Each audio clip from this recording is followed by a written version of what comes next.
మాట మీకు అర్థమైందో లేదో కానీ,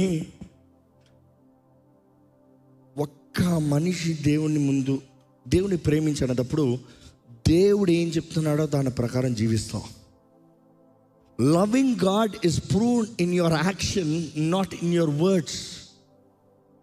ఎందుకంటే దేవుడికి నీ హృదయం తెలుసు. లార్డ్ ఐ లవ్ యు, అచ్చా ఊరికరా హృదయాన్ని చూడు, నీ బ్రతుకు చూడు. ఎందుకంటే దేవుడు కోరేది హృదయము. యేసు ప్రభు చెప్తాడు, ఇఫ్ యూ లవ్ మీ, ఏమంటాడు?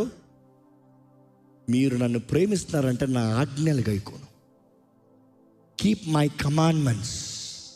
What is keep my commandments? Live as for my commandments. నేను ఇచ్చిన ఆజ్ఞల ప్రకారం బ్రతుకు. నీకు కృప అనుగ్రహించా, కానీ ఆత్మ నియమం ఉంది, జాగ్రత్త. పరిశుద్ధాత్ముడు ఏదో కొత్తగా నియమించేవాడు కాదు. Is got make you practically live what I told. నీకు నీ జీవితంలో నరహత్య చేయొద్దని మాత్రం కాదు, ఒకడు నీ హృదయంలో ఆ చేదు లేకుండా చేయాలని చూసేవాడు పరిశుద్ధాత్ముడు. పాత నిబంధనలో లా అన్నదప్పుడు ఫైనల్ రిజల్ట్